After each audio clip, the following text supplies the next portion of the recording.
Bismillahirrahmanirrahim. Assalamualaikum warahmatullahi wabarakatuh. Kembali lagi bersama kami di acara Ngorek, Ngobrol Bareng Rekan. Melanjutkan kisah para nabi dan rasul, Ustaz ya. Masih bersama Ustaz Asep di sini, Ustaz. Sehat? Alhamdulillah. Mau langsung ke cerita Nabi Idris? Ya kayaknya sih masuk ke Langsung Idris. ya. Ini kita lagi ngabuburit dengan suasana baru ya, Ustaz ya. Kalau Ya. kemarin kan di ruang indoor, sekarang lebih terbuka sedikit lah. Kita di pesantren, Ustaz. Kirain bawah tanah. Padahal Ustaz, Langsung saja. Bismillah. La haula wala quwata illa billah. Ketika Adam alaihissalam memiliki banyak anak yang kemarin kita utarakan kurang lebih 40 anak. Di antara anaknya itu ada Nabi Syed alaihissalam yang mungkin jarang orang tahu atau hanya sedikit sekali orang-orang yang memberikan sejarahnya tentang Nabi Syed. Adapun Nabi Idris sendiri ya ini juga keturunan Nabi Syed. Keturunan Nabi Syed, dari Syed itu keturunan dari Habil yang dibunuh tadi dulu kan. Nah, Nabi Idris ialah nama aslinya adalah Khonuk. Ya, Khonuk. Konuk nulisnya gimana Ustaz? Nulisnya eja coba. KHONUK. Ki. KHONUK. Khonuk. Kho. Oh, Khonuk. Iya. Karena zaman dulu kan mungkin itu bahasa ya Ibrani atau bahasa apa itu. Jadi disebut Idris itu ya karena dalam Quran kan disebutkan berawal dari surat Maryam. Kalau nggak salah disebutkan wadkur fi kitabi Idris innahu siddiqon wa nabiyyan. Wa rafa'nahu makanan aliyya. Nah, itu cuman 2 ayat disebutkan di surat Maryam tersebut. Ternyata ketika lihat kisahnya Nabi Idris yang ditulis oleh Muhammad bin Katsir, yaitu Ibnu Katsir, tentang kisah Nabi Idris hanya mungkin bisa dilihat hanya beberapa lembar, paling tidak 3 lembar, yang biasanya kalau Nabi Adam itu kurang lebih ada 15 lembar itu kan. Ketika kita lihat Nabi Idris, saya pribadi cuma 3 lembar gitu. Jadi kisahnya emang singkat ya? Iya, emang singkat. Diceritakannya singkat. Kalau umurnya itu berapa tahun? Umurnya kalau dalam kisahnya kisahnya Ibnu Katsir disebutkan bahwa Nabi Idris itu bertemu dengan Nabi Adam. Nabi Adam ketika itu atau dilahirkan Nabi Idris itu ketika Nabi Adam 389 tahun. Oh, jadi sempat bertemu dulu? Iya, sempat bertemu. Bertemu ngobrol gitu? Ya, bisa jadi seperti itu. Cuman bertemu gitulah. Pasti masih bisa dibilang satu angkatan lah ya. Kalau tidak salah, Nabi Adam itu kurang lebih 1.500 tahun umurnya. Ada yang mengatakan 1.000 tahun juga gitu. Nabi Adam. Nah, ini uniknya Nabi Idris, ya kan?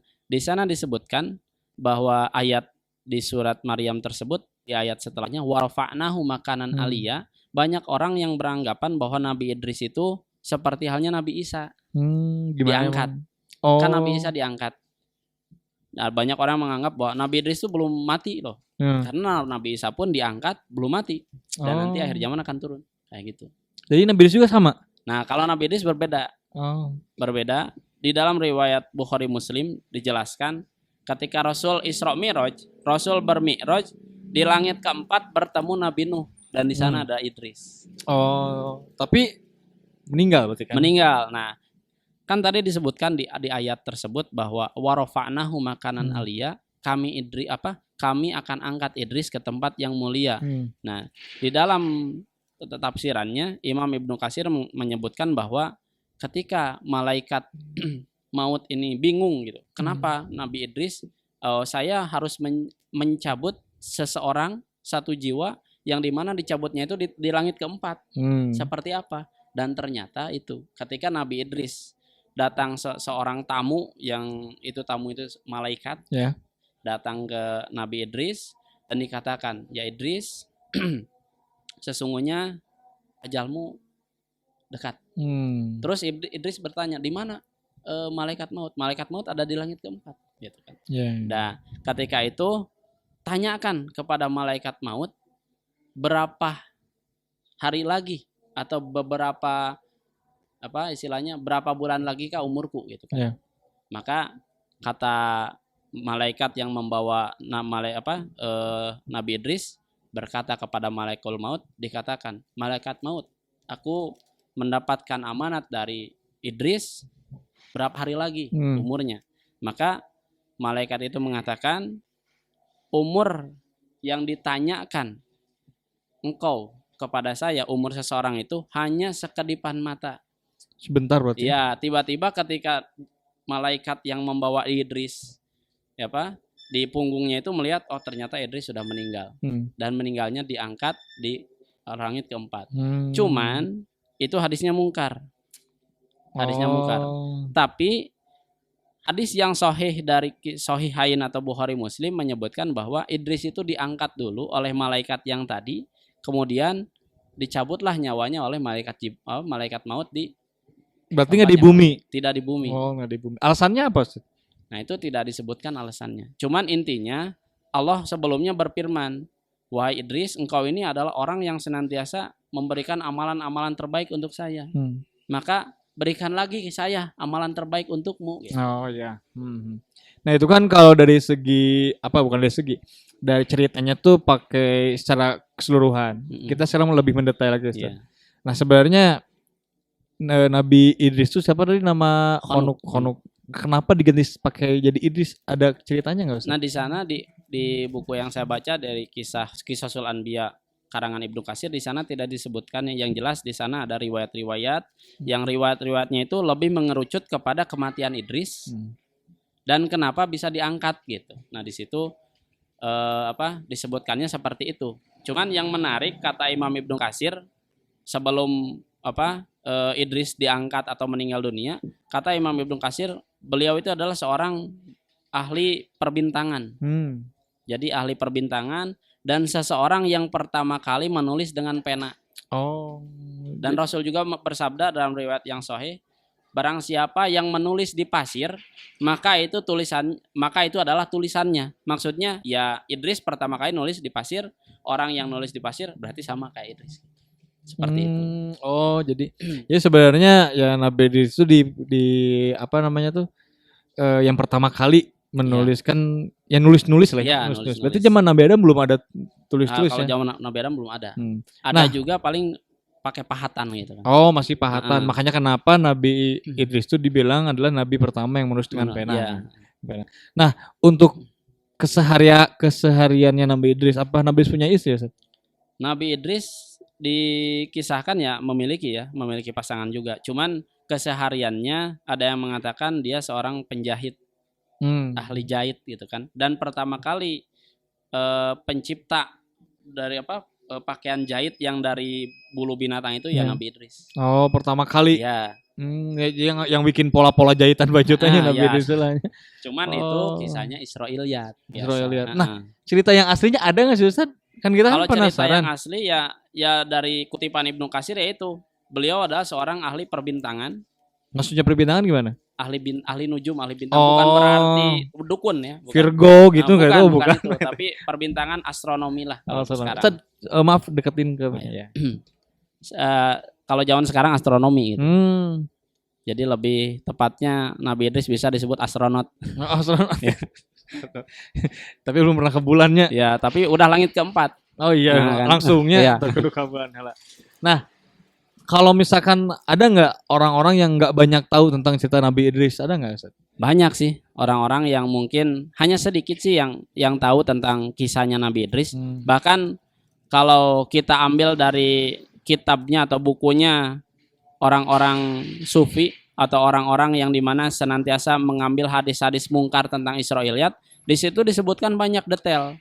Cuman kan ya kita kan di segmen pertama mengatakan bahwa kisah-kisah yang sahih gitu kan, kisah-kisah yang mungkin ada jalurnya, yaitu kalau dalam kitabnya Imam Ibnu Katsir sendiri cuman hanya sepintas saja dan di dalam tafsirannya pun hanya segitu gitu. Kalau anak Nabi Idris?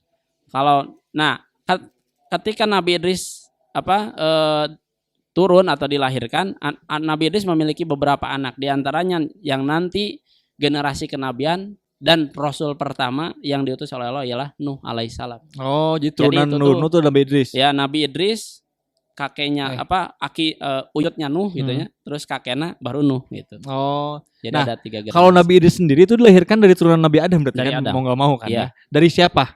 Dari kan harusnya Habil tuh beristrikan dengan siapa? Iklimah ya Iklimah, kalau ya. bahasa ini. Nah, jadi seseorang yang anak Adam yang soleh gitu. Seseorang yang anak Adam yang soleh yang tadinya Adam itu memilihnya Habil. Karena meninggal, Ya, karena meninggal. dibunuh ya. Nah, maka Nabi Nuh dilahirkan Nabi Idris dilahirkan dari keturunannya Nabi Syed. Nabi Idris tuh. Nabi Syed itu yang sudah Habil meninggal kan 40 anak nih. Nah, dari beberapa anak itu ada diantaranya Syed, namanya Syed itu yang kelak menjadi nabi. Oh, jadi sebenarnya Nabi Idris itu bukan nabi kedua dong? Karena ada Nabi Syed. Nah, sebenarnya di kisah di tafsiran atau di kisahnya Imam Ibnu Katsir juga mengatakan Idris itu adalah Ilyas. Oh, Ada yang mengatakan Idris itu adalah Ilyas, tapi pendapat tersebut ditolak ketika ada sabda Rasul ketika Rasul ke langit keempat ditanya, "Assalamualaikum, wahai saudaraku yang soleh."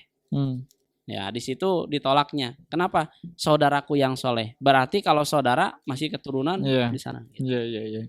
Tapi itu kalau misalkan Nabi Idris itu berarti bukan nabi kedua? Bukan, kalau cuman hanya orang-orang yang taunya Nabi Idris yang kedua. Karena Nabi Syed jarang di itu kan. Jadi dari Nabi Adam turun ke Syed. Ada Syed dulu sebenarnya. Apakah memungkinkan ada nabi-nabi yang lain di Kalau dalam sejarah itu tidak ada. Cuman ada Nabi Adam, Nabi Syed. Ya. Terus lanjut ke naik. Kalaupun orang soleh itu ada. Jadi orang soleh yang banyak. Cuman yang ditunjuk oleh Allah menjadi nabi itu adalah Nabi Syed, baru Nabi Idris. Cuman kita garis bawahi Idris itu bukan Rasul tapi Nabi. Nabi ya. Nah, untuk Nabi Idris sendiri tanggung jawab dakwahnya itu ke siapa, Ustaz? Ya untuk kaumnya paling. Ada berarti di situ ya. Untuk kaumnya. Untuk kaumnya, cuman ya mungkin hanya beberapa, iyalah tidak terlalu banyak gitu kan. Nah, biasanya kan setiap tanggung jawab pasti ada kesulitan-kesulitan di dalamnya.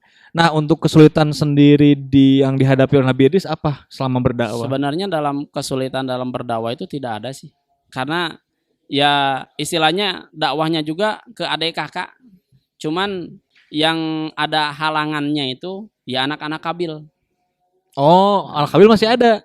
Anak-anak Kabil itu kan cucu-cucunya Kabil yang menjadi cikal bakal orang-orang yang membangkang sekarang Yahudi. Oh, gitu. Iya. Oh, itu berarti jadi tantangan tersendiri. Ya, tantangan tersendiri. Susah berarti kan ya? Ya, cuman seperti apa itunya tidak disebutkan dalam sebuah riwayat. Nah, berarti emang yang jelas kisah Nabi Idris itu adalah kisah yang sangat singkat sekali. Ya, singkat sekali. Jadi intinya Nabi Idris itu lahir masih dalam generasinya Nabi Adam alaihissalam dan tentunya beliau juga seorang nabi yang diutus oleh Allah untuk menyempurnakan ajaran-ajaran yang ditinggalkan oleh Nabi Adam alaihissalam. Pas Nabi Adam masih hidup, pas meninggal, Idris masih ada? Masih ada. Masih ada. Nah, begitu teman-teman. Jadi kalau misalkan ternyata sebelum Nabi Idris dilahirkan, ada Nabi Syed dulu di situ ternyata ya. Itu bisa membuka wawasan kita lebih-lebih meskipun ini cerita Nabi singkat, cuman ini membuka wawasan untuk kita semua. Bahkan mungkin santri-santri di sini pun baru tahu juga. Bahkan saya sendiri baru tahu ternyata sebelum Nabi Idris ada Nabi Syed. Nah, mungkin itu dia cerita untuk hari ini, cerita untuk Nabi Idris episode kali ini. Mudah-mudahan ada guna dan manfaatnya, Ustaz ya. Amin. Nah, kalau dari Ali pribadi sih mohon maaf kalau misalkan selama penyampaian kita kurang maksimal ya, karena kan keterbatasan ilmu kita. Namanya manusia, kita hanya menyampaikan apa yang kita ketahui. Mungkin Ustaz mau ada penutupan dari Ustaz? Ya, mungkin kisah-kisah khususnya dalam Quran ini memang disebutkannya, salah satunya kisah Nabi Idris ini disebutkannya hanya dari beberapa ayat saja. Yang saya tahu dari surat Maryam, terus ada lagi mungkin satu surat lagi itu disebutkannya yaitu tadi Nabi Idris itu adalah salah seorang nabi. Tidak menutup kemungkinan untuk kita mencari tahu lagi mencari lagi bagaimana sih lahirnya Idris seperti apa, terus anaknya siapa saja, bisa kita cari lagi. Cuman intinya kembali lagi bahwa di ngorek ini ya kita sampaikan hadis-hadis yang berdasarkan sumbernya gitu. Sohel Ustaz ya. Mungkin itu yang saya sampaikan. Terima kasih pokoknya Ustaz. Terima kasih, jazakallahu khairan. Semoga Ustaz dimudahkan rezekinya, diberikan umurnya, sehat selalu. Salam untuk keluarga. Akhirul kalam, mungkin sekian dari kami. Assalamualaikum warahmatullahi wabarakatuh. Salam.